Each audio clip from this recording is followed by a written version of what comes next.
2. Good to go. Hello, welcome to Story of Dishes. I'm Lalo, And I'm Robert. and today It's we're Morbin starting time. Watchmen Wait, it's not Morbin time? and Morbid Time. It's not Morbin time. It, Is it Morbin time? it's October. Oh, fuck, it is Morbin time.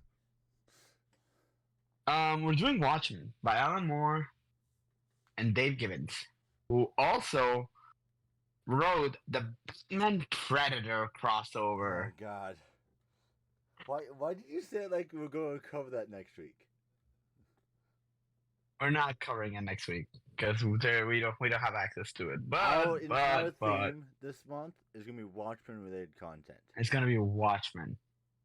We're starting off with Watchmen. Then we're going over to the DC universe to talk about Doomsday Clock and the Button, The button. kind of wrapping up that era of DC's history. And then finally we're wrapping up with Rorschach by Tom King and Jorge Fornes. And I am very excited about all those three books.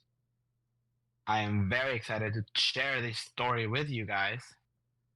And finally, we're wrapping up October with a Halloween special of Spawn. Because what better way to celebrate the 80s of comic book media with the most 90s bullshit ever made? Isn't that right, Robert? Don't be throwing shade towards the 80s and 90s. That shit was the fucking jam. Alright, let's get into this book here. We're going to do this book better. We're going to do this book stronger. Because they need this book. Okay? This is the Homelander of superhero properties. Of course. And we open this book with a narration. Rorschach's Journal, October 12th, 1985. Well, okay, A heads up. blood stain. We're both reading off the same version. One's just reading it off of paper, and one's reading off of digital. And his internet just happens to be a fucking potato. And, you know, all the different fucking buffoonery that this fucking book has. That Lala loves, don't get me wrong. There's some valid points to it.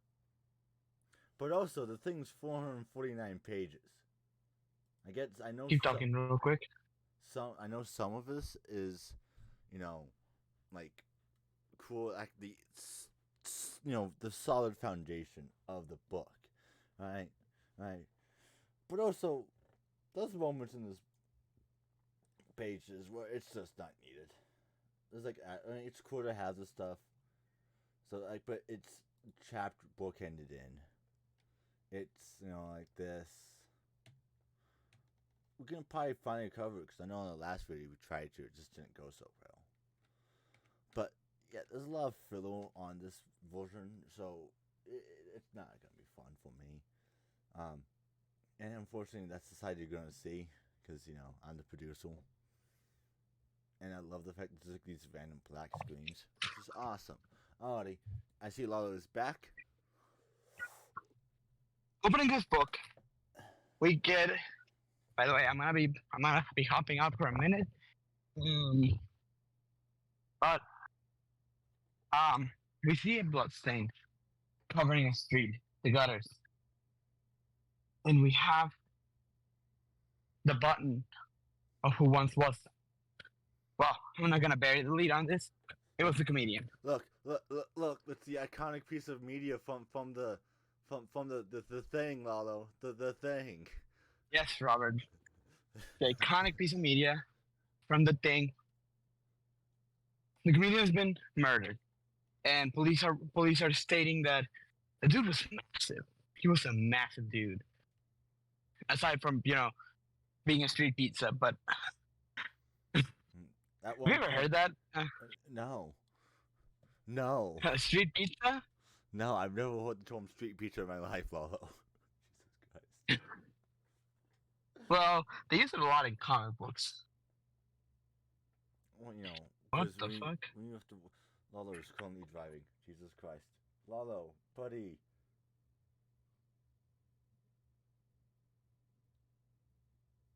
One second, Robert. Keep him entertained while I'm gone. I can't keep him entertained. I'm not the fucking host. Fuck. I drive. Psych. Never mind. I'm Ryan Gosling. I drive.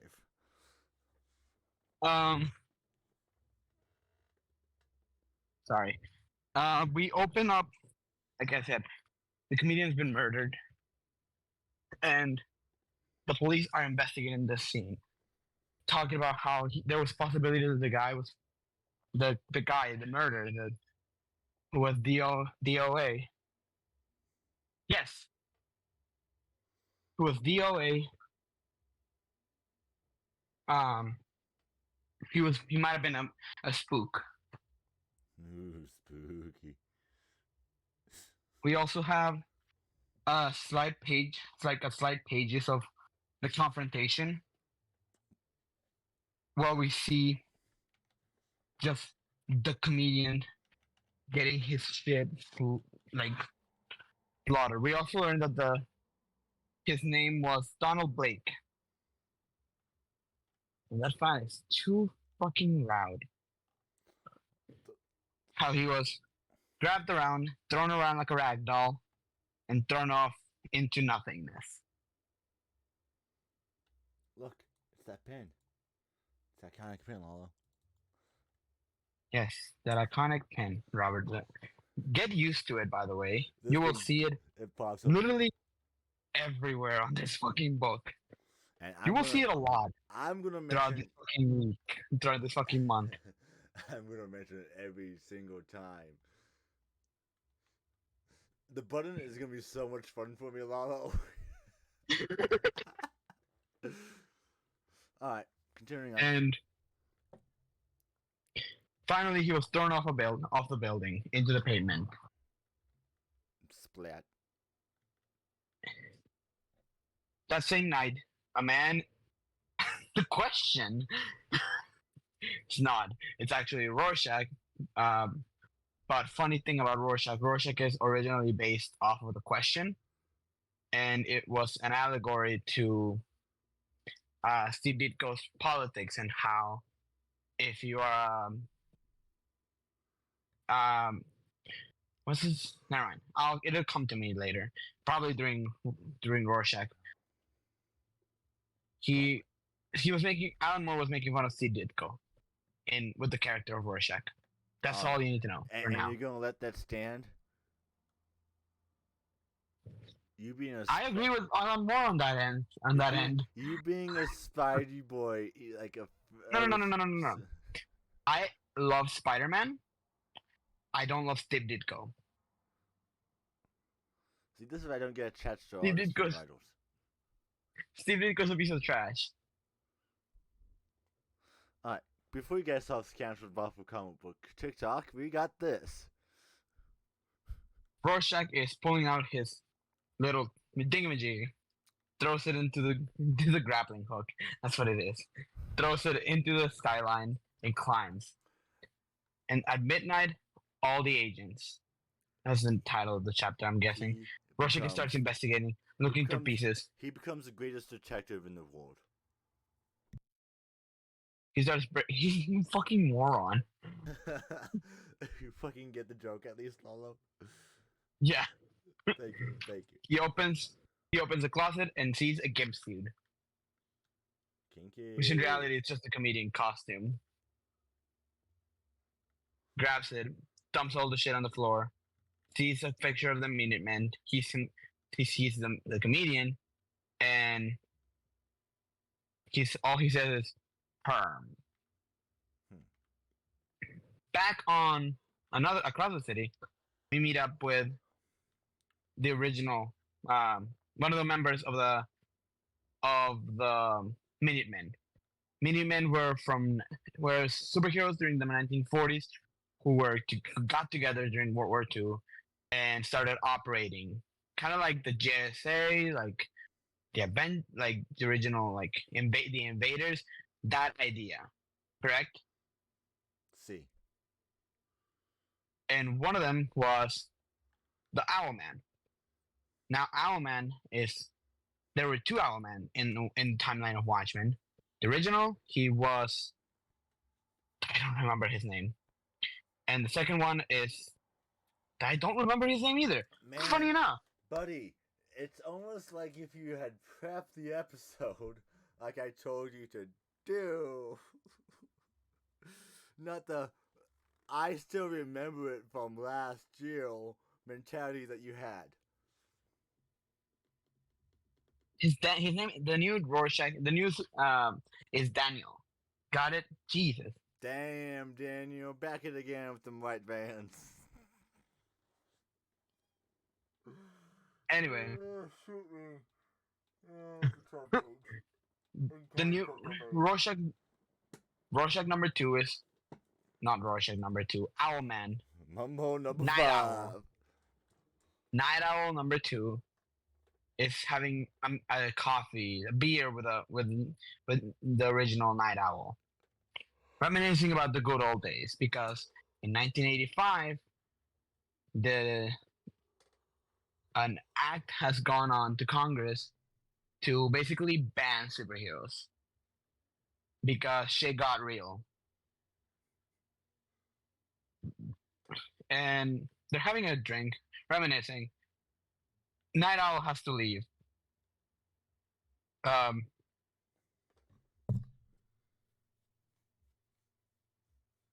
And he goes home and his apartment has been broken into, and inside is none other than Rorschach serving himself a can of beans. Rorschach is having a meal, throws the button onto the desk, and says, "The comedian is dead." Dan is like, well, he is. Do you blame whoever did it? The man was a Nazi. He might have made some enemies. Rorschach is under the belief that someone knew who the comedian was, and that's why they killed him. So that's currently where he's laying all his suspicions. Danny has none of that shit and says, if you're gonna talk about this, we need to go down to the caves. And they go downstairs to the owl cave. And they basically Rorschach starts staring into him and leaving the place saying, "This is what happened."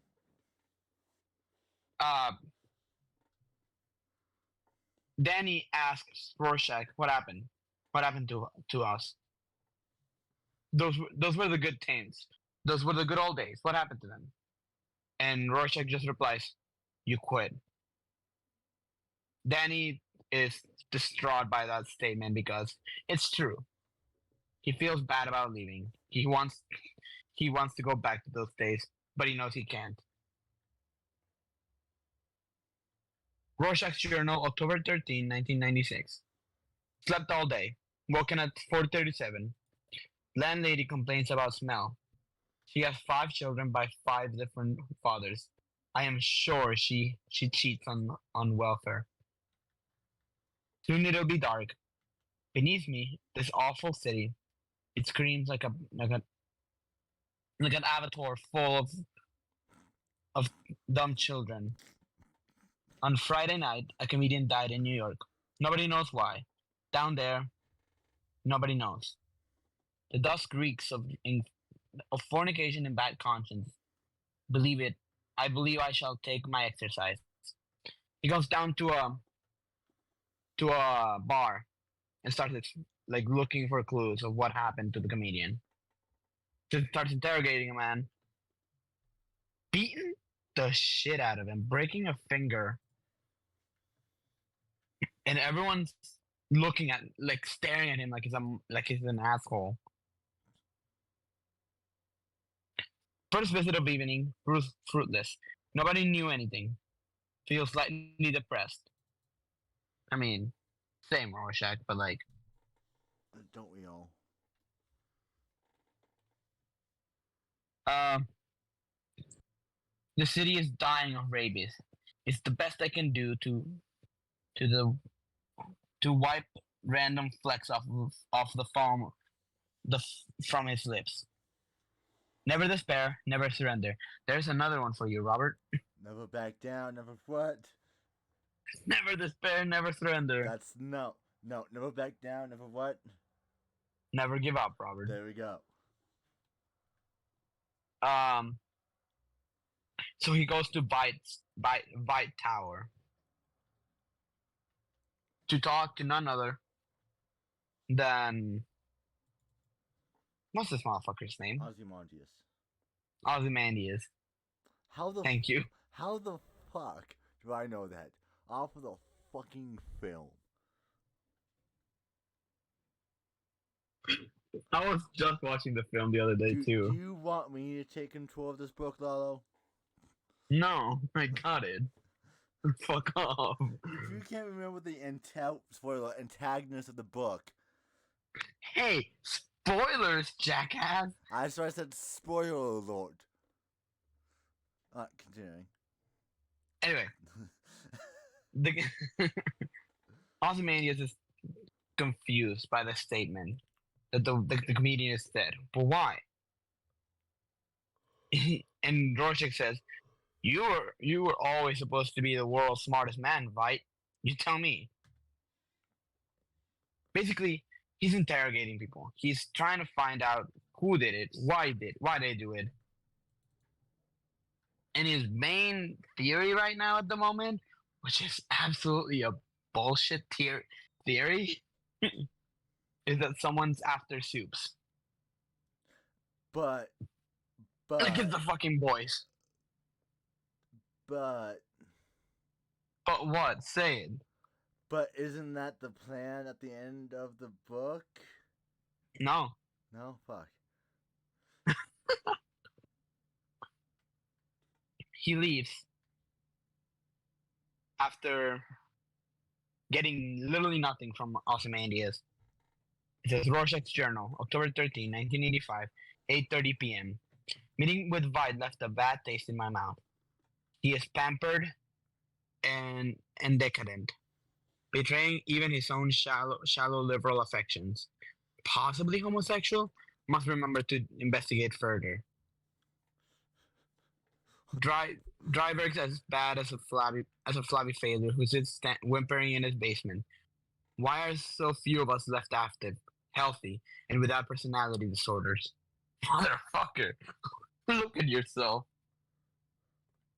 He's the first night owl. He's literally Ryan Gosling. Okay, don't be throwing shade. The first night owl runs an auto repair shop. The first suspect is a bloated aging whore dying in a Californian resort.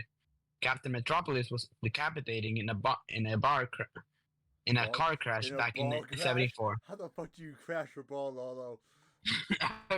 A car crash. There we go. Mothman is in an asylum up in Maine. The silhouette is retired in disgrace, murdered 6 weeks later by a minor adversary seeking revenge. Dollar Bill got shot. Hooded Justice went missing in 55. The comedian is dead. Only got 2 names remaining on my list. Both share private quarters at Rockefeller Military Center. I shall go to them. I shall go and tell the indestructible man that someone plans to murder him. He enters to the room and sees a big blue man. Good evening, Rorschach, says Dr. Manhattan. At least he doesn't have his dong out, so that's a good sign. Then he shrinks to a more sizable size. More humanoid size? More bearable. That's the word I was looking for. Bearable.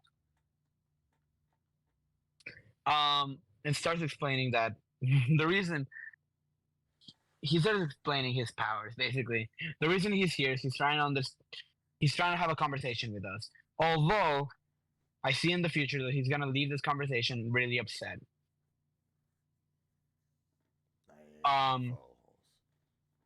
Rorschach starts explaining, I have my own theories on that. Basically, saying, I know of some people who's hunting down superheroes. Dr. Manhattan responds, and you want me to see if in the future if they're caught or their identities are known. They are not. And also, I have no visual on the future anymore, up to a certain spot. Lori is like, what the fuck? Why didn't you tell me this before? I didn't think it was important. Rorschach's like, motherfucker, I thought it would I think it would be important. Lori starts yelling at Rorschach, like, shut the fuck up, what are you doing here? You're a criminal. If they see you, they're gonna arrest you. Rorschach Dr. Manhattan sees that Lori is getting upset, and he starts pointing at Rorschach saying, you need to leave. Rorschach starts saying, I spend a lot of time getting in here to see you. I'm not leaving before I've had poop my say.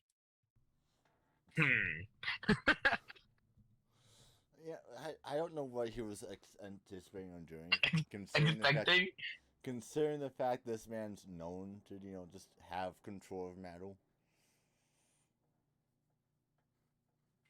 Dr. Manhattan says, I think he's gone. Are you still upset? Yeah, I just don't like Rorschach. He's sick. Sick inside his mind. Thank you. Somebody who sees it. Crazy? That's crazy ones. They locked me in a rubber room. I don't like the way he smells, or that horrible monotone voice, or anything. The sooner the police put him away, the better. John? Yes, Lori? He's basically not paying attention to the entire conversation. Been there as well, man. She starts talking to him, and he's not listening. And then he says, of course not. I joined you, but I think I'm close to locating a fluid which could completely validate supersymmetrical theory. If we could include it in the Beneficiary. The what? Basically, he's not paying attention, but he's seeing the future, right? Yes. He says, you're about to ask me to dinner with you and Dan, with you and with you. I won't be able to, but you're gonna call Dan. It's good for you. You need it. You need human interaction that isn't just me. That is such a toxic relationship.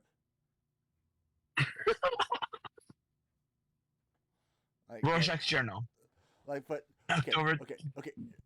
If you think of it though, right? It's toxic, but also she went into the relationship knowing that he has that ability to do that. No, I know. It's almost like she walked into it. Yeah. Or she's begging for it, but then gets upset when she's I know. I get what you're saying. Like you see what I'm saying? Like, so weird. It's so weird. She knows this is the most powerful man on the universe and can see anything that's gonna happen. Yet, hold on, but he's also like tied to her feet.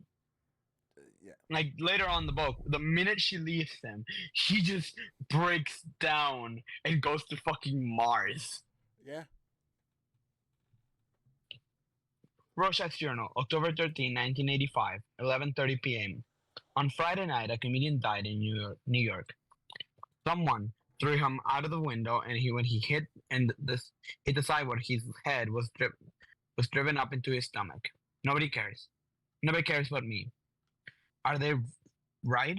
Is it futile? Soon there will be a war. Millions will burn. Millions will perish in sickness and misery. Why does one death matter against so many? Because there is good and evil out there. And evil must be punished. Even in the face of Armageddon, I shall not compromise in this. But there are so many deserving of my retribution, and there is so little time. Also, can I talk about the fact that in this universe, the historical implications that it really means that, fucking FDR didn't get like 900 terms as president. Well, the biggest deviation from our world in this is that Richard Nixon, after he became president, he never let go of the title. It's 1985, and he's still president at this point. You know that would require a constitutional amendment to change. That is probably what he did. You know how impossible that is, Lalo? The last amendment that was passed was in the 90s. Exactly. This is 85, Robert. Okay, but it was something so menial that it really didn't require an amendment. It just needed one just so we don't fuck around with it.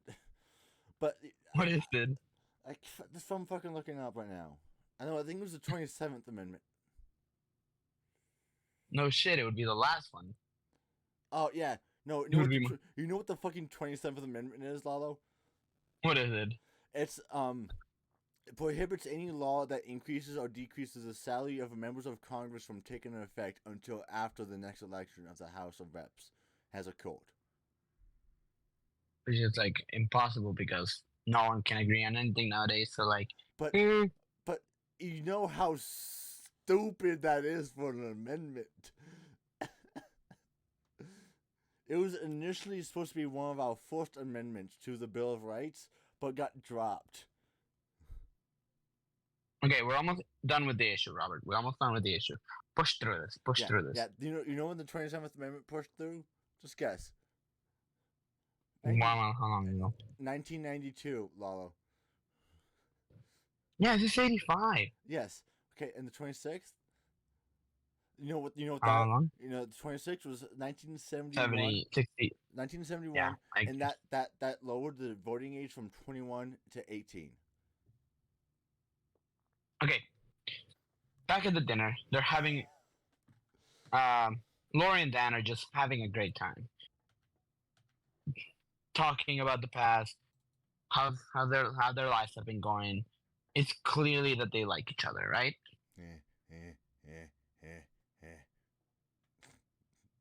What the fuck is that? Me going crazy. Meanwhile, they're looking into the nightlife, and he basically like pulls out the comedian button and starts telling him like that he's dead. The comedian is dead, which is really interesting. That the way she finds out is through Dan, considering what we know later in the book, what we learn later in the book. Wasn't she in the room when they were talking? She was in the room, yeah, right? But she didn't walk in. Well, she walked in when Rorschach was starting his theories on why why the comedian, like, he's starting on a series of someone killing the Supes. So she doesn't know what happened to him. She just knew that something was involved in the case. Yeah. Or at least Rorschach's theories. By the way, there are a couple pages of like bullshit that you're gonna have to skip over. Yeah, no shit. Do you mean the extras? And they're gonna the extras. Yeah, they're gonna talk. They're talking about like how one night that someone was coming out of a Jewel's, and they are a supervillain, quote unquote, jumps into Dan and says, "Punish me, punish me!" And it turns out he was just fucking like masochist. And Laura says, "Oh my god, I remember him. What happened to him?" And Dan just says Rorschach threw him off a balcony or an elevator shaft. Oh, you weren't talking about the like novelization shit, were you? And she's like, "Oh my god, that's not funny," and starts bursting out laughing. Like, what happened to the good old day? What happened? He's like, "Well, That- what do you expect? The comedian is dead." And we launch into the second issue, what's this like? which is The what's all the like type? newspaper clippings. It's just There nothing. are actually readings of the book Under the Hood, written by Hollis Mason, which is the fuck, it's Night Owl. It's a book written by Night Owl with from chapters. They're chapters from the book written by Night Owl about the good old days.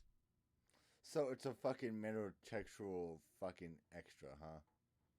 Yeah, but it's meant to give you more background on who these characters are. Well, too bad we don't. I think the next chapter of Under the Hood is actually on the comedian and that one time he did the horrible thing. Anyway, um, at the funeral, uh, what's the? They're playing the song of I heard there was a secret Hallelujah from Shrek. From Shrek, yes, yes. That's yeah, totally okay. You know what song I'm talking about, right? Yes, it's literally called Hallelujah. Hallelujah. Oh, hold up! I got the Shrek one right next to me. Hold up, it is. No, don't play it, Robert. We don't own that. I'm not gonna play it, but if you know, I'm gonna give you the fucking artist name from it. Okay. It is. I can fucking find it. On the Shrek version, it's Rufus Wainwright, but the most That's popular, very much the same version. the popular version everyone knows is by Jeff Buckley. Yeah, one of those versions is the one from the movie. Which funny enough, Zack Snyder used it again for the trailer of Justice League. Oh God. He used it again for that trailer, which, by the way, amazing trailer. You go look for it. Justice League Snyder cut the trailer. It's awesome. The film, not so much. The film is long as fuck. Long panning shots over icy landscape. Anyway, at the funeral, Lori is teleported into her mom's place, and like, that's gonna be the best thing about being Dr. Manhattan. You don't have to worry. You can get from New York to California. Yeah, like in a matter of seconds. In the movie, they explain that her stomach gets like squeezy every time the Dr. Manhattan does it, and she has to puke. But in the book, it doesn't appear to be the case. So like, we all know. I'm guessing that's just Zack Snyder. We all know how well Zack Snyder does this adaptations. We don't talk about that. Anyway, they're talking about the funeral and she was so sorry that she couldn't attend. And Laurie is like, "Mom, by the way, trigger warning, content warning, sexual assault, content warning. The man, like, he raped her, took advantage of her, and then basically ruined her marriage. Now, we don't know why yet. Robert knows why. Robert and I know why. Because, again, we covered this book already. Man, if you think I remember this book, you're funny. Outside, we see this man with the sign that says, "The end is nigh." Just picketing at the fucking funeral, I guess. Fucking weird. Okay, here's a key concept about the book. I'm sorry, a lot of we didn't cover this at the beginning, but the entire book is based upon the whole entire theory of Minister Midnight, not the Linkin Park album. That's a great album, though. But you know, I didn't know that. Not the fucking concept of the time clicking. Yeah. Well, throughout the whole entire book, the end is nigh. You know, the Bob. Why do you think there's so many clocks? Yes. The Doomsday Clock. Yes. To midnight. The entire concept is, you know, as soon as the clock hits 12, that's when the world's supposed to end. it's a thing that we still do today. It's just a bunch of scientists being scientists and being pessimists. Fuck scientists, be optimist, and be cool like us. Be like Ken. Be like Ken. Oh, patriarchy. Because no. Gotta remember, guys. Gotta have the Kenergy, okay? Gotta be just like Ken. Because everywhere else you'll be a 10. Alright, continue. God, I fucking hated that. Over at the funeral. By the way, we're cutting. What, me overreacting to dancing to that song in the funeral? We're cutting back from the funeral and the conversation between Lori and her mother. Of like, oh, this is pretty graphic shit. Basically, Lori is trying to understand her mother, where she comes from, and at the same time, the funeral is going on. So, like, I imagine if I were to make a movie about this in 2008, 2009, I would overlap a song in between these two scenes. Shut the fuck up. Maybe like Hallelujah. Shut the fuck up.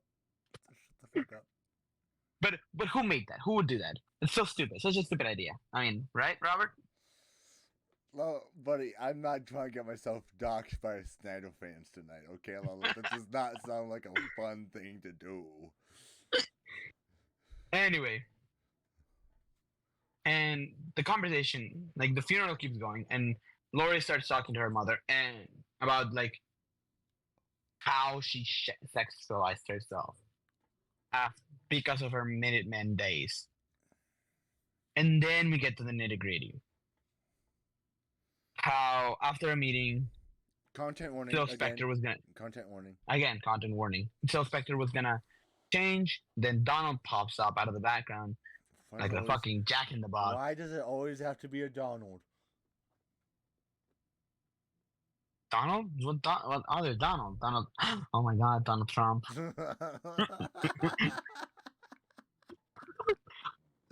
You were confused for a second, though. Okay. I was thinking Donald Duck. Why? Again. Anyway. I shouldn't be cracking jokes during a content warning. My bad. Donald, he pulls her towards him, starts like talking to her. It's so gross. And then starts unzipping his pants. He punches her. And Hooded Justice comes in. You son of a bitch. Starts beating the shit out of him. Donald gets out. And he like, get up. And for God's sake, cover yourself. Which is like kind of like the attitude towards like how the attitude towards women would be like. Like, for God's sake, cover yourself. Like, I saved you from being attacked, but like I'm also gonna talk shit to you. And by the way, that's horrible. I'm sorry. Yeah. And Donald, like, basically, she starts explaining at the same time, like, we cut back to Vite. And Vite is actually, like, having the first meeting with the new reinstituted Minutemen. And everyone is there. So Spectre is there. Captain Metropolis. Rorschach. Night Owl. And Dr. Manhattan. And in the middle of it, Donald is burping, talking how much bullshit this is. He grabs his lighter, lights on fire the map, and he says, well, the meeting's adjourned. Fuck all y'all. And we cut back into Blake being lowered as Dr. Manhattan has another flashback of that sword and remembering Vietnam. Oh, no. We're back in Nam, ladies and gentlemen. This content warning again, because this is kind of also kind of racy, isn't it? Yes and no. I will say like this book is very heavy in all sorts of senses. And funny enough, now we have an era of stories where we allow we're going more in depth with the book and we're by allowed to. showing you what it Yeah. looks like. So like we have to a little bit more present of what we have to be. Hey, Yeah. this shit's kind of heavy. Something that we used to not And over worry about, but now we at do. Vietnam. And then, So over at Vietnam, the war is over, and Donald is having a drink, celebrating until Nixon is waving his fucking flags. oh, you should have said waving his dick. He's also waving his dick. You get it? Because his name's Richard Nixon. Richard, yes. It would Yes. have been funny if you said waving his dick.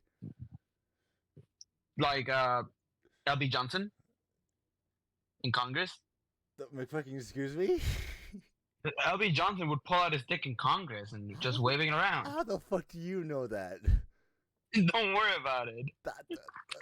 I think I got it now. I watched it on I watched it on YouTube, okay? What the fuck? Now I gotta look into this. Later, Robert. You can look into this later. Yeah, you can continue your book. You're the host.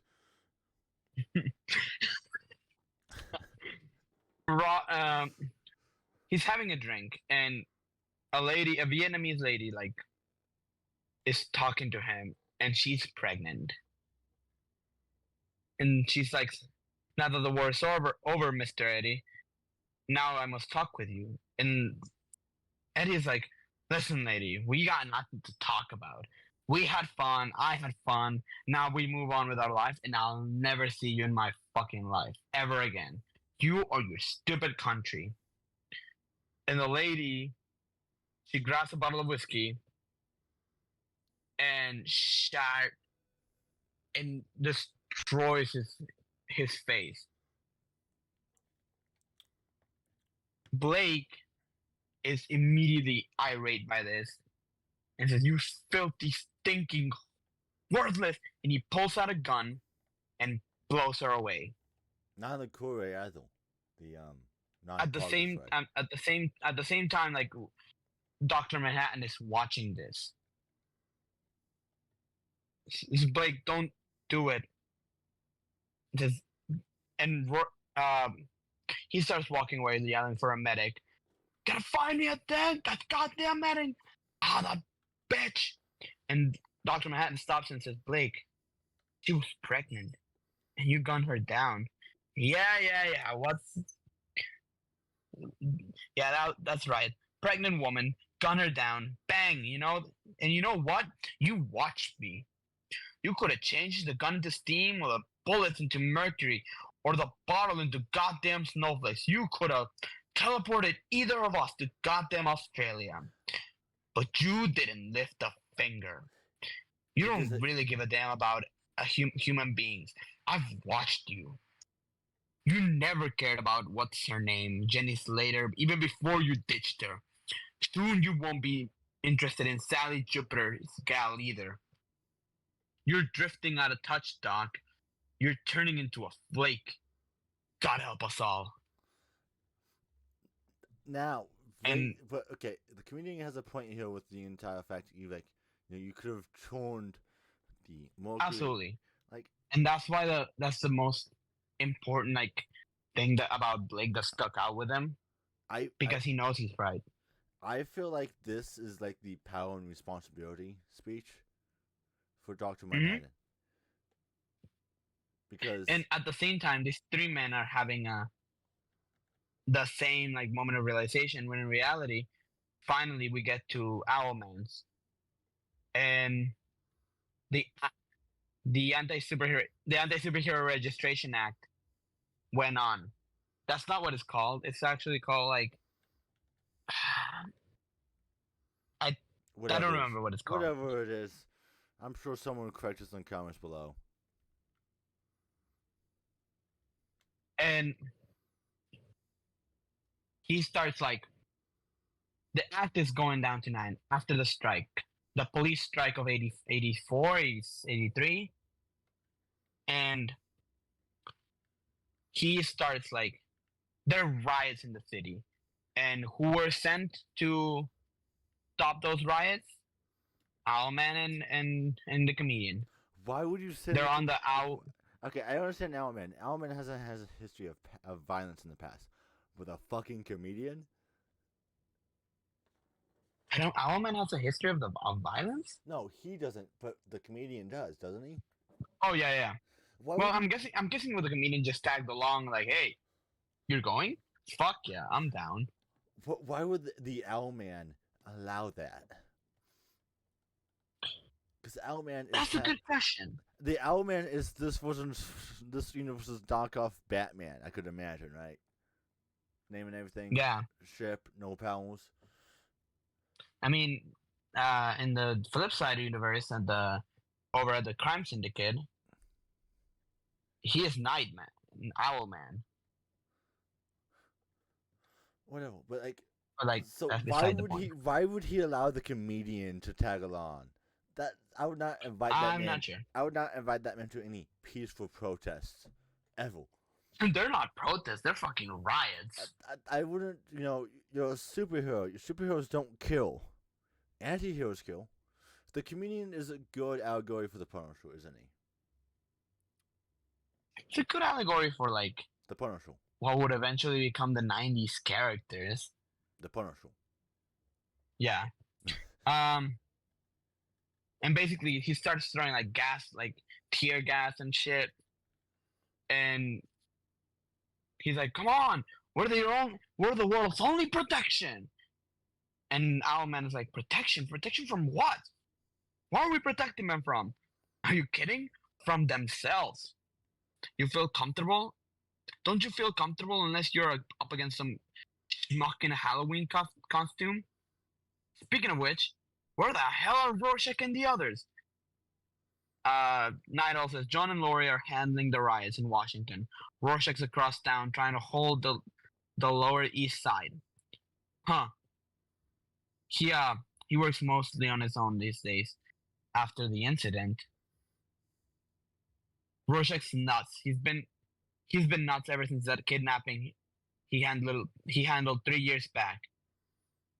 Him, Byron Lewis, John, got them walking H-bomb Osterman, all nuts. Nope, not me. Which he is, by the way. Crazy. I keep things in proportion. And try to see the funny side.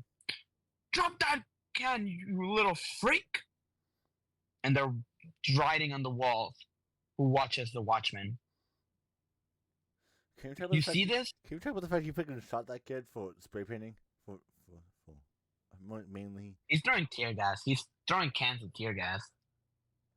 And rubber bullets. Is it rubber bullets still fucking hurt? I don't think it's a very. Oh yeah, you're supposed to. Did you know that you're supposed to shoot them at the ground and they bounce into the people? Yeah. Well, it's also. You're not supposed to shoot those directly at people. Okay. If you're using rubber bullets for crowd control, that's small power shooting. That's good. But this man is shooting them at probably a 13-year-old kid who's spray painting on a brick wall in an urban city. This is the equivalent of Batman putting someone in the hospital because they were jaywalking. Just, you see this? I've seen that written up all over during this last 2 weeks. They don't like us, and they don't trust us. This whole situation, it's horrible. Well, tell me, I kind of like it. When things get weird, I like it when all the cards are on the table. But the country's disintegrating. What's happened to the American dream? To America? What's happened to the American dream? It came true. You're looking at it. Now come on, let's really put these jokers through some changes. And as we see that, the funeral finally coming to an end. They're lowering Blake down, and the last thing he does, he throws the pin into the coffin. Look! It's that iconic imagery from that one thing, Lalo. Shut the fuck up.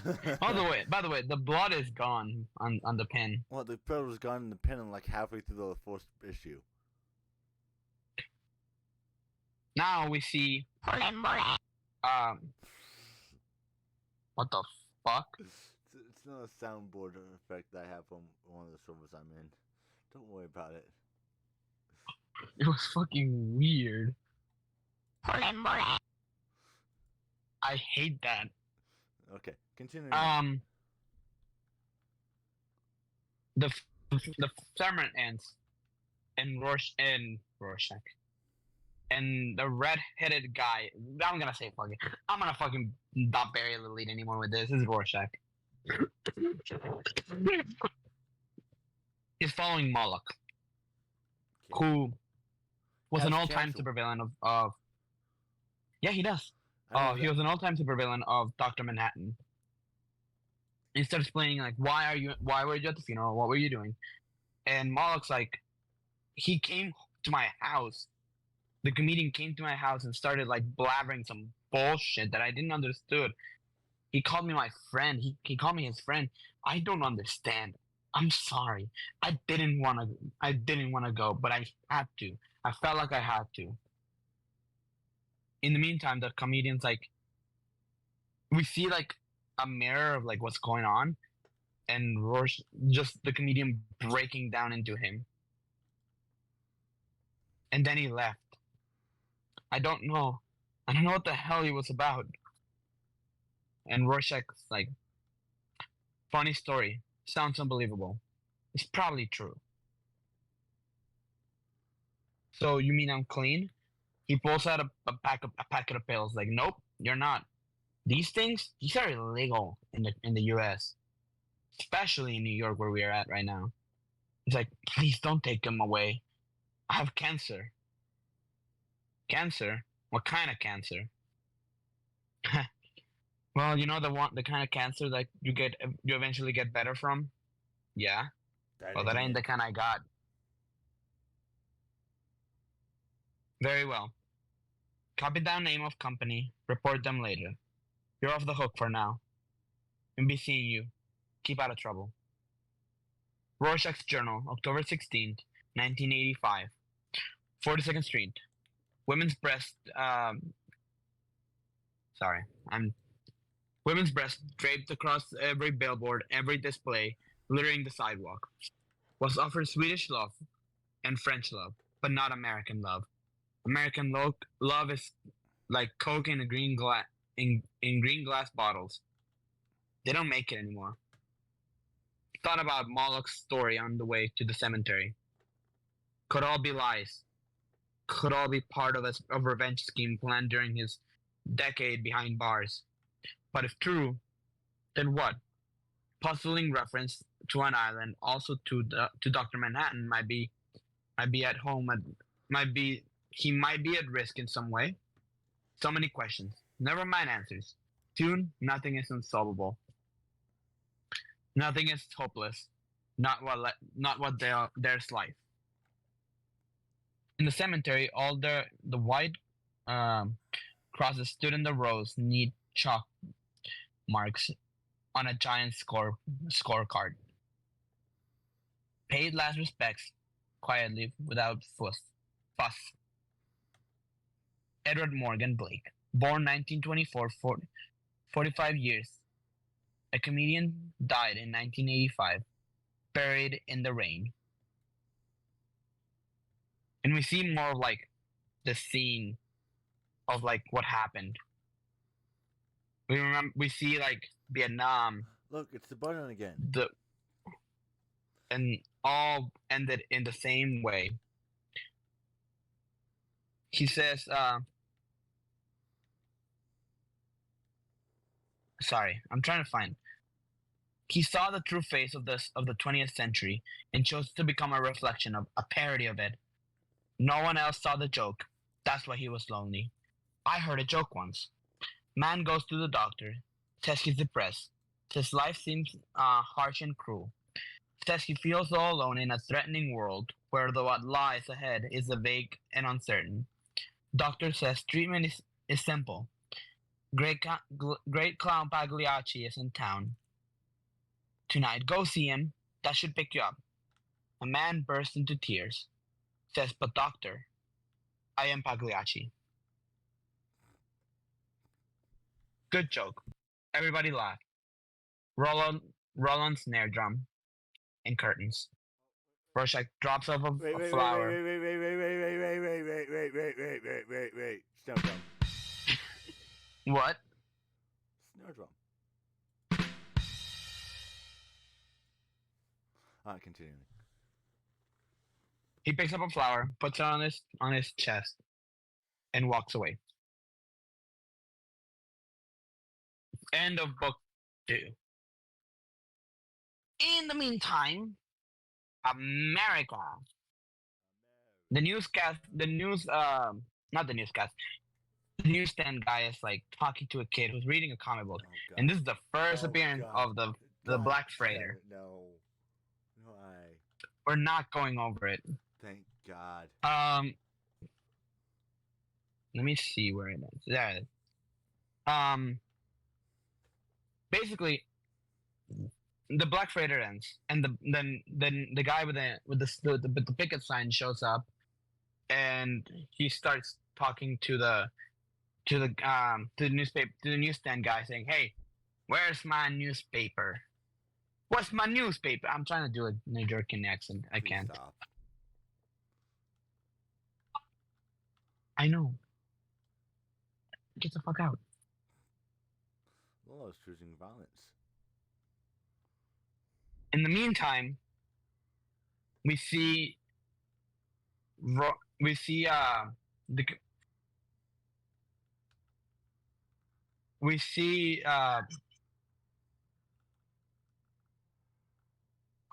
I'm sorry. We see like Donald and not Donald, Jesus Christ. Laurie and Dr. Manhattan just banging one out, you know? Put one in the records. I think there's 2 of them. It's the weird sex scene where he's replicating himself. Is it a threesome if it's technically the same person? I think she doesn't know, so it's technically a violation. But though, like, she gets really upset about this. By the way, is it a threesome? Right? I'm asking the hard-hitting question too. Is it a threesome if it's technically the same person, or is it like having a threesome with a set of twins? Oh God! Shut the fuck up, Robert. I'm being genuine. This is hard-hitting questions here.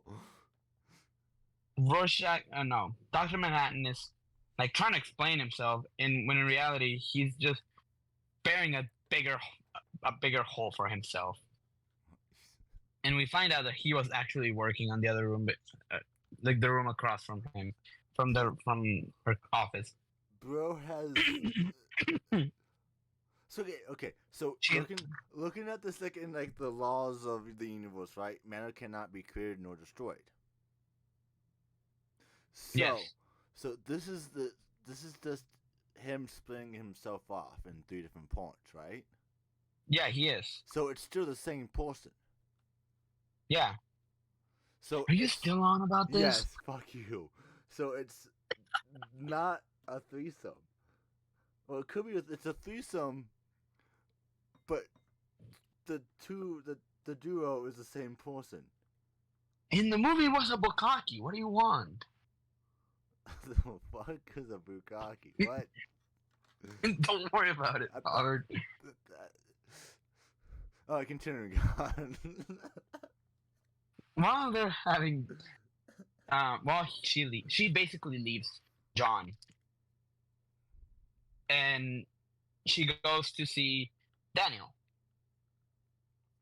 Well, in the meantime, Dr. Manhattan is getting himself ready for an interview that he's gonna have in like 2 minutes. When you can just teleport in, Lalo. That's fucking fair. That is the most fair you've been on the show ever, Robert. And that's what he does. He finishes changing and he pops up at the fucking television studio. Can I also talk about the fact that Laurie goes to throw something at him and it just phases through him?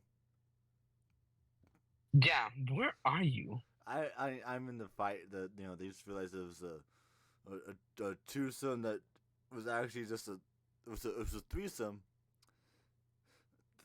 It was that. And the book and the movie was a bukkake. Like I said before, like I said already. She Continue. leaves him. Yes, yes, yes.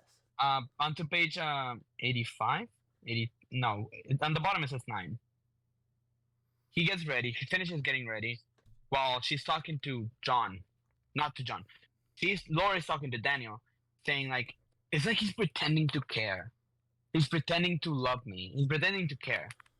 And it's almost like he doesn't. And Daniel says, well, don't you think if he's pretending that means he cares? Which is very toxic. Do not listen to Daniel over here. If he's pretending to care, he does not care. Well, if he's pretending to kill, he's putting in at least some effort, right, Lalo? Robert, no. Am I wrong? That is toxic as fuck. Toxic as fuck. He's putting in effort, though. Is he? Is he not? That is toxic as fuck. Is he? Or is he not pretending to kill us? He is. He is. Christ. So that means he's putting in some effort, Lalo. He finishes changing, teleports himself into the TV studio, freaking everybody back out in the meantime. And they're briefing him on what to talk, what to not talk about, as they're getting him ready for TV. The producer walks in and says, "What the fuck? Ah, damn it! There's no time to. He's too bright for television." And Dr. Manhattan lowers his opaque, his brightness. He basically lowers his brightness as if he were a fucking phone. It turns opaque, which is the weirdest scene in this whole book. Because he's just a dark blue man. As Lori and Daniel are trying to get home, or going, they're not assaulted. They're being robbed. They say, "Pearls and money, give them to me." If they had a child, this would be a Batman situation, but it's not. Good thing they didn't walk down an alleyway. Oh, they're going down an alleyway. No, they're going into an alleyway. They're going into Crime Alley. Again, why as two, reasonably thinking people would you walk down an alleyway? Because they're not reasonable thinking, Robert. This is Watchmen. We're reading Watchmen. Okay. No one is reasonable in this book. What about the Reigns? You don't become a billionaire just because you're stupid, right? You gotta have some brains. No. Anyway, at the same time, Rorschach, Dr. Manhattan is being interviewed and interrogated by newscasters. Dr. Osterman, I'm Doc Roth. I write for Nova and Express. I wonder if you remember Wally Weaver back in the early 60s. The newspaper called him Dr. Manhattan's body. He died of cancer in 1971. I believe that was quite painful and quite sudden. I remember Wally as a good friend. I attended his funeral. How about Edgar W. Jacob, also known as Moloch? You encountered him several times during the 60s in battles conflict. Whatever it is you super people do. Well, did you know that Jacob also has terminal cancer? Moloch? No, I didn't. I know that. I'd rather not. What's the matter, Doc? Don't you like a line of questioning? Am I starting to make you feel uncomfortable?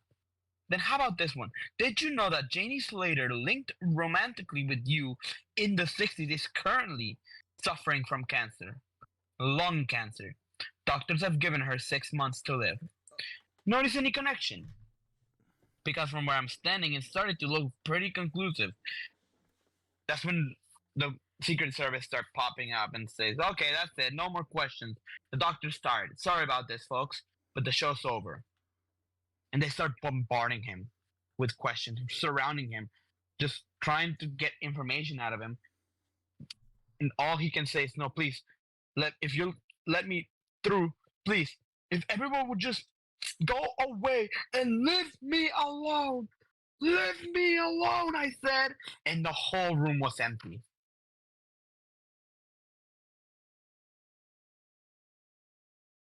And that's when Dr. Manhattan disappeared. That sounds like a vibe. He went home, grabbed his clothes, as he saw a military soldier marking his room as quarantine, as a quarantine area. He went into his room, grabbed his clothes, like basically like walked inside, looked around a little bit, and then boop, popped out. He left. Why? Where did he go? He went Where did who go? looking around. Jesus Christ. He went looking around into the city, and he saw nothing. News mornings after are saying that Dr. Manhattan went crazy. Lori goes to her apartment and starts looking around while he sees government officials into her room, going through her stuff, declaring her place a quarantine zone. Danny wakes up with the newspaper thrown into his lap. That's not how cancer works, but okay.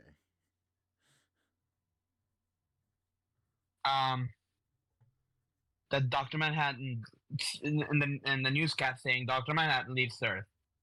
New York papers everywhere says Russians invade Afghanistan.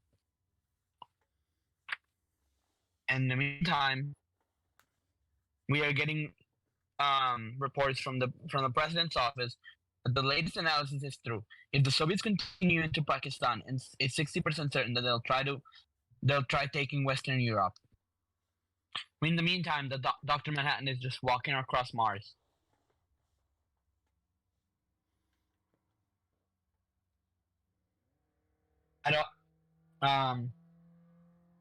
And with all those reports, they're saying that they're gonna start attacking the East Coast.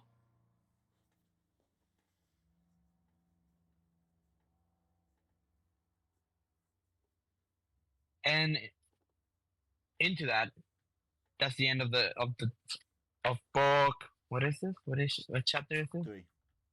Chapter 3. Going to 4 now. And we get the Dr. Manhattan issue. Okay. I'm just gonna barrel through this one. I'm gonna say this right now. This is probably the highlight of the book right here.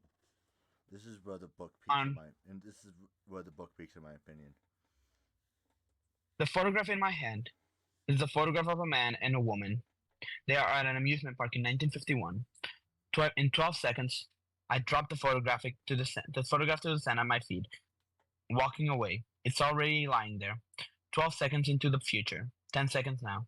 The photograph is in my hand. I found it in a dielectric bar at the Gila Flats test base 27 hours ago.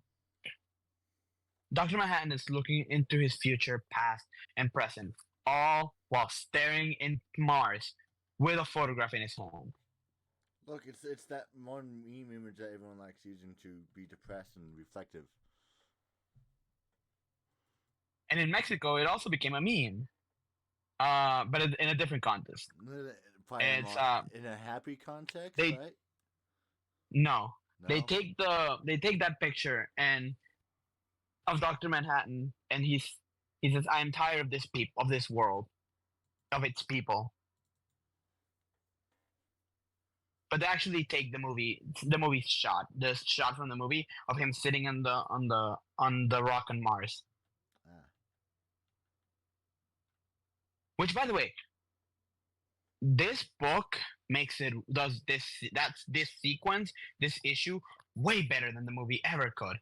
And when the movie comes out, when the new movie comes out, the animated movie, I want to see this done properly. Okay, you can see this done properly. You want to know how? So, if you guys are too lazy to sit down and read this fucking Goliath of a book, I know HBO Max, I think, still has it. Oh, not HBO Max, but Max. If you guys, I think it still has it. It's called the Watchmen motion comic. It was released with the director's cut of the film. I think if you also get the director's cut of the film, you should get this. Well, yeah, you should get it. But who the fuck buys? Because I think I have it. Shut it, La. Shut it. Who the fuck buys physical media anymore, Lala? I do. You do because you're a geek. But I'm talking for this ease of access for viewers. If you guys don't want to go out search for the fucking film, because I know that can be a hassle sometimes.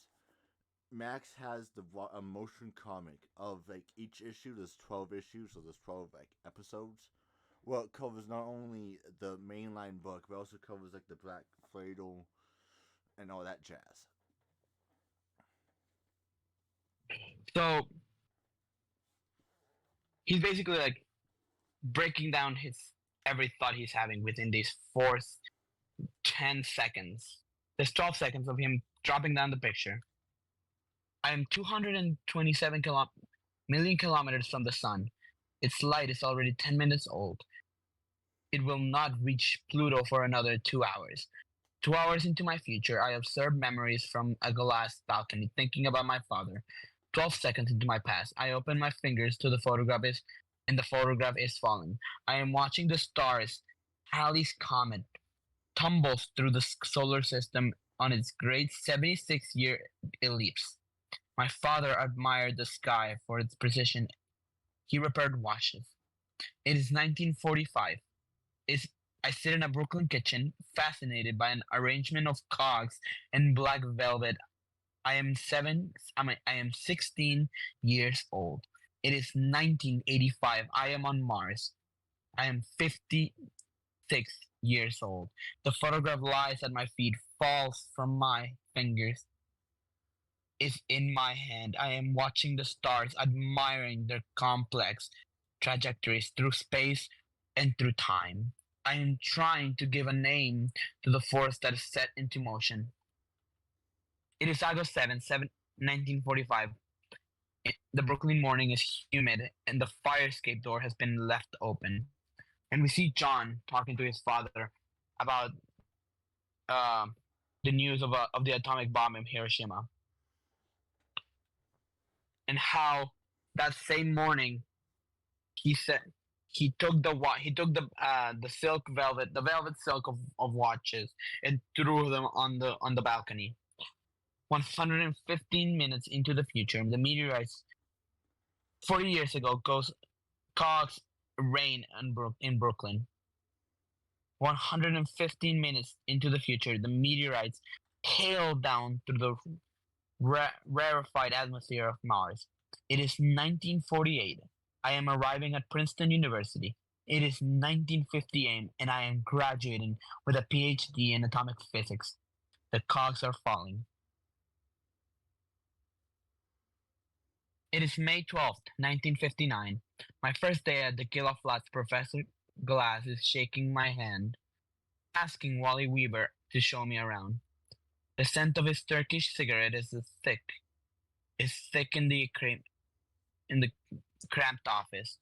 I'm 30 years old, and we see like his friend from the 40s, just taking him around the office. Wally steers me from the Arizona sunlight into the crowded bar. There's a sudden sensation of deja vu. I've seen this place before, except that it was deserted then. Derelict with starlight shining down upon its rotten floorboards through the collapsed ceiling. The illusion vanishes almost before it was registered. It is May 12th, 1959. Wally is introducing me to someone, and that's Janie Slater, who would later become his wife. She buys me a beer, the first time a woman has ever done this for me. As she passes me through the cold, perspiring glass, our fingers touch. It's 1963. We're making love after an argument. Our tenderness is in direct proportion to its violence. It is 1966. She's packing, tearful, careless with anger. The photograph lies at my feet. It is July 1959. I'm returning to New Jersey on vacation, visiting old university friends. Janie shares the trip from Arizona. Her mother lives in Jersey. She calls me from the station, but nobody answers. We visit the amusement park, killing time until her mother returns. And as they're walking through the park, a man approaches them, wanting to take a picture. He gives us an address where we can pick up a 75-cent prints, and we walk off towards the tilt-a-whirl, laughing at his mistake. By the shooting gallery, Janie's watch band snaps before I can pick it up. A fat man steps upon it. I tell her I can fix it. Her mother still isn't answering. We decide to call again from my hotel. We both know what's going to happen. Events mesh together with soft precision. We reach the hotel. She calls again. Her mother still isn't home. She asks if I can really fix her watch. We sit together on the edge of the bed, examining the damage. It is 1959. A pulse flutters in her belly, beneath my cheek. It is 1966. The suitcase won't shut, and she's crying. It's 1985. 100 minutes, the meteorite shower begins. It's August 1959. We've been back from Jersey a month. In my future, the accident is waiting for me. John sees that his watch is missing, so he goes back to go get it. What's the word? Retrieve it. There we go, Lalo. Thank you. I cross the square to the intrinsic field center. Intrinsics. No, it's a C. Fuck intrinsic. You. I said intrinsic. Fuck you. Bing bong. My coat is inside the test chamber. I can see it through the foot thick window. The accident is almost upon me now. The others return from lunch, and I ask them to let me out, laughing at my own stupidity. Nobody else laughs. Dr. Glass is turning white.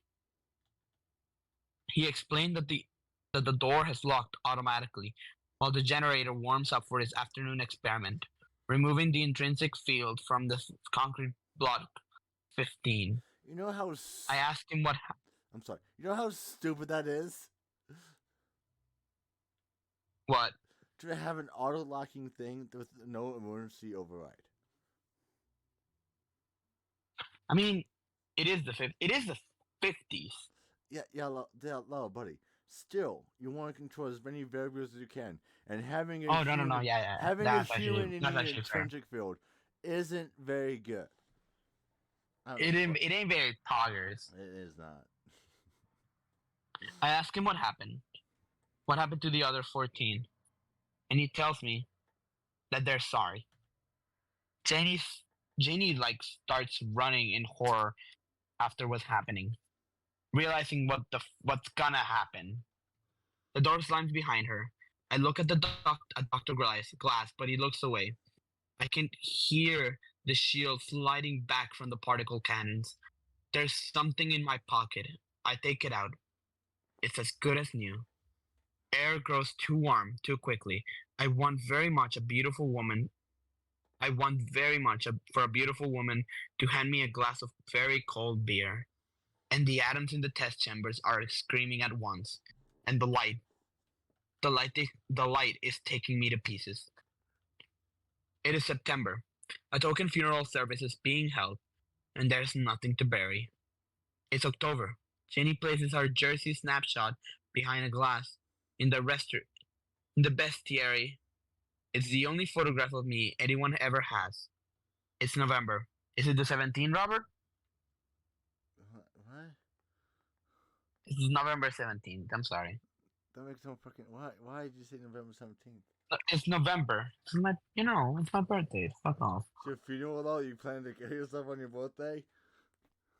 Oh my god, that would be... Well, it would be my date of birth and my date of birth. Death. That'd be pretty progress, though. It would be a full circle, Robert. That'd be fucking progress. Remember, kids, suicide's not cool. If you need help, seek it out. Reach down. There's always someone out there waiting for you. And it's the first time they... A nerve endings and a brain just appear in the middle of the office. Dude, It's November 10th. Now imagine taking a piss, right? You just drink too much water and you take a piss and you just go wash your hands and there's just giant floating nervous system. Just vibing. It's November 10th. Now there's a circulatory system walking through the kitchen. November 14th.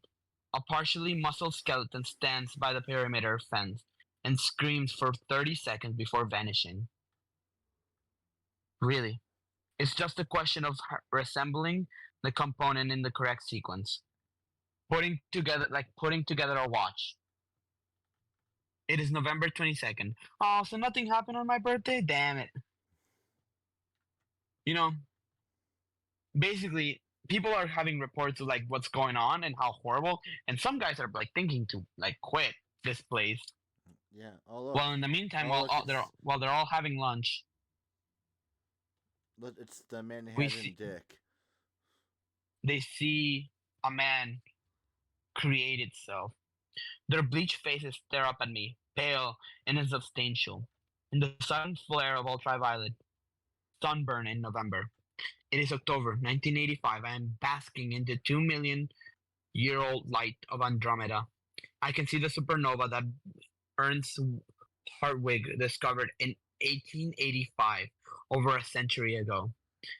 It scintillates a wink intended for trilobites, all long dead. Supernovas are where gold forms. The only place all gold comes from supernova. It is Christmas 1955 and he's giving Janie a pair of earrings. Beautiful, marked. And no, it's a fucking ring. I'm stupid. Yes, that's you all. And he sees, and Janie shares to him that she's afraid of becoming too old for him. She sees her wrinkles and says, I don't think I'll always want you. As I lie, I hear her shouting at me in 1963, sobbing in 1966. My fingers open. The photograph is falling. It's February 1960 and everything is frozen. I am starting to accept that I shall never feel cold or warm again. As they're taking photographs of him, he finally engraves the hydrogen symbol into his brain, into his forehead. Hey Lalo, again, this is my pitch. I know I'm just heavy every once in a while. You should get that tattoo on your forehead. Absolutely not. Come on, Lalo. It'd be funny. They explain that the name has been chosen for the ominous associations it will raise in America's enemies. They're shaping me into something gaudy and lethal. It's all getting out of my hands. March 1960. We get reports of the Minutemen finally showing up, arriving into like become, and they're showing them off. First Dr. Manhattan, and Captain Metropolis says that they're very pleased.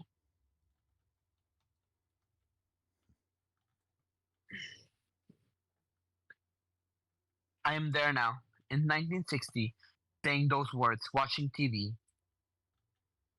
How's it June? Now it's no fucking hell. Now it's June. A charity event with several costume adventurers, attending friendly middle-aged men who like to dress up. I have nothing in common with them. Only the youngest, called Ozymandias, seems interesting. It's November. The newspaper called me a crime fighter. So the Pentagon says I must fight crime. In Moloch's underground vice den, the sighs turning to screams of horror. The morality of my activities escapes me. In September 1961, John Kennedy is shaking my hand, asking what it's like to be a superhero. I tell him he should know, and he nods, laughing. 2 years later, in Dallas, his head snaps forward and then back with 2 shots.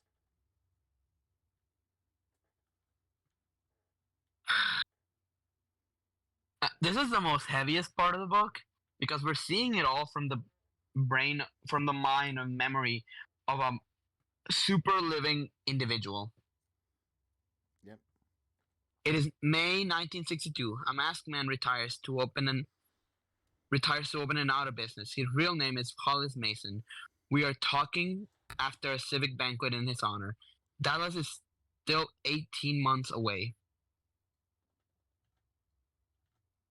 And after having this conversation about future, the future, Hollis Mason's future. Dr. Manhattan gives him a good luck nod. 18 months away, an electric limousine is pulling out into Dealey Plaza. And we see that Dr. Manhattan is having the first meeting with the Minutemen, the one that we talked about earlier in the book. Yeah, the one where And that's where he meets everything, right? Yeah, and that's where he meets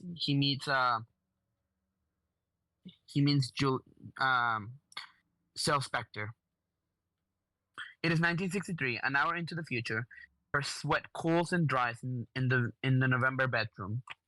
It's 1964. I'm informing the Pentagon that I'll no longer be wearing the whole of my costume. It is 1966. I'm in a room of people wearing disguises. Very young girl sits to my right. She looks at me and smiles. It's 1985. My hands are encircling her face. It is 1966. The costume people are arguing. Janie is tugging my arm. And that's where she realized that he is interested in her. And she is upset about it. She's beautiful. After such a long kiss, she plants a smaller, gentler one up on my lips, like a signature. In 1966, the masks are still squabbling. Soon, the meeting breaks up. Janie's voice is cold, furious. John, I think I'd like to go home now, please. And Captain Mercury is like, please, don't leave, please. Outside, Janie accuses me of chasing jailbait. She bursts into angry tears, asking me if it's because she's getting older. It's true. She's aging more noticeably every day while I'm standing still. May 1965. After meeting with Soul Spectre, Janie has an argument with Dr. Manhattan and throws her earrings into the floor, into a desk. It's 1955. Janie is handing me the glass. It's 1966. She's packing, tearful, careless with anger. The photograph lies in the sand at my feet.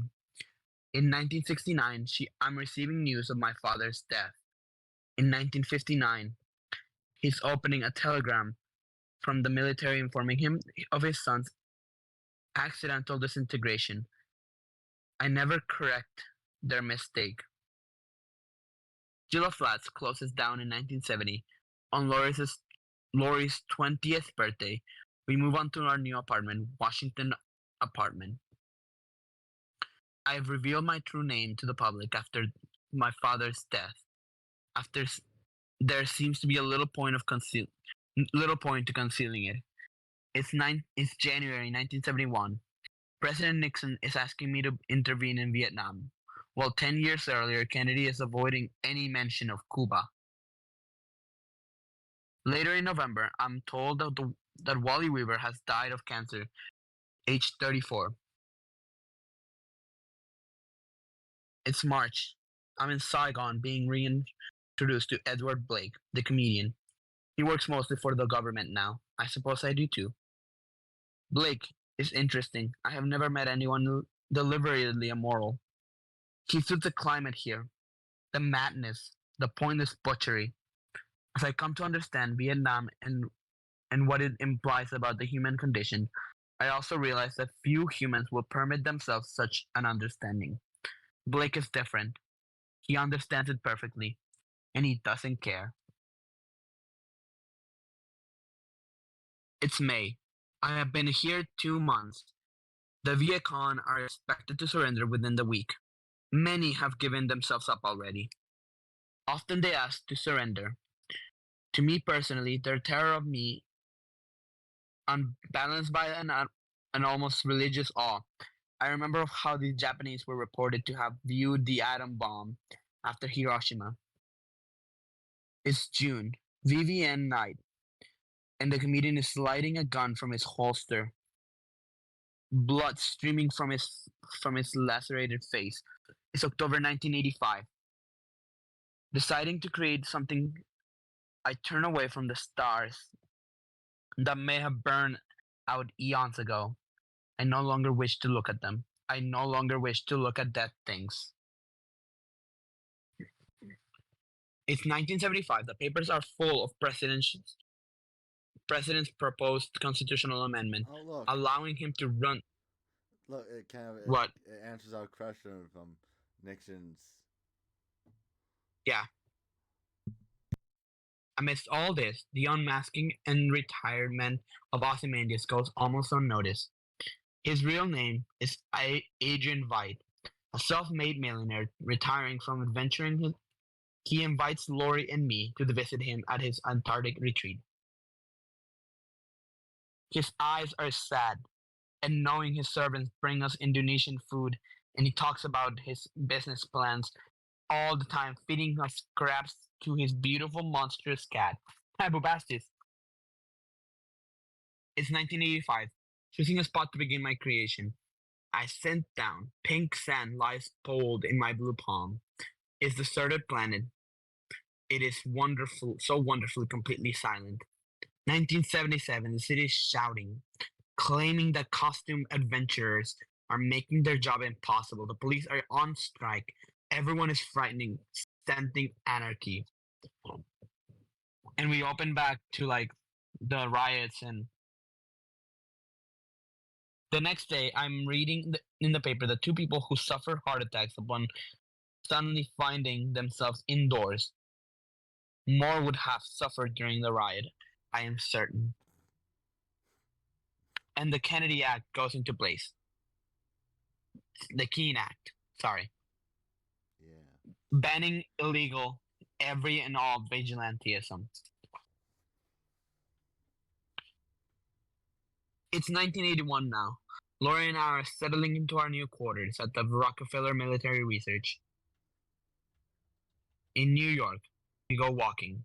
It is 1959. A child is weeping for its lost balloon. It is August 18, 1985. I'm walking through Grand Central Station with Laurie. We stop at the newsstand to buy a copy of Time magazine commemorating the Hiroshima week. On the cover, there is a damaged pocket watch stopped at the instant of the blast. A face cracked. Hands frozen. It is Saturday, October 12, 1985, and we are being informed of Edward Blake's murder. So she does know. Whitney. Oh, she does. She does know. Yeah. Fuck. Bing bong. It's later. Laurie is walking out on me. On a rooftop in the past, I pull her 16-year-old body to me, breathing her perfume, never wanting to lose her, knowing that I shall. Later still, and in the TV's crowded studio, I am being accused of killing those closest to me. The word cancer runs through the audience like firecrackers staring in anxious whispers. I am tired of this world, these people. I am tired of being caught in the tangle of their lives. In Arizona, I'm entering a ruined bar with a sensation of deja vu. And I'm taking the snapshot from its broken frame, and I'm gone. And he builds a new world. He starts building like this scenic place in the Mars. This palace, this fortress of solitude, to say. Yes. A world grows up around me. I am shaping it. Or do I predetermined contours guide my hand? In 1945, the bombs are falling on Japan. The cogs are falling on Brooklyn. The seeds of the future sown carelessly. Without me, things would have been better, different. If the fat man hadn't crushed the watch, if I hadn't left it in my test chamber, am I to blame then? Or the fat man? Or my father? For choosing my career? Which of us is responsible? Who makes the world? Who watches the Watchmen? Above the I'm standing on a balcony of pink sand, hardened glass. It glitters in the 10-minute-old sunshine. The light of 2 hours past will just be reaching Pluto. If they have strong telescopes there, they can see me. The photograph in my hand, falling, lying in the sand at my feet. I am standing on a fire escape in 1945, reaching out to stop my father take the cogs and flywheels from him, piece them all together again. But it's too late. Always has been, always will be too late. Above the nudist Gordy Mountains, jewels in a makerless mechanism, the first meteorites are starting to fall. Again, that is one of the most important issues of this book, and it represents what it means, what Dr. Manhattan is not only seeing, but it's like thinking and how he sees the world. That Robert, also gives him pause. fuck you. Go for it. Finish your thought. It also kind of gives him the idea of what is going through Manhattan's mind at any given moment. It kind of, he's not just in that one spot in time. He's on the past. He's in the present. He's in the future. Yeah, how can a man be such a godly figure and not like go insane? Yeah. Okay, I'm gonna have to leave for a minute. I have to go pick up Paul, and then I'll be back and we can finish recording. Alrighty. Pause.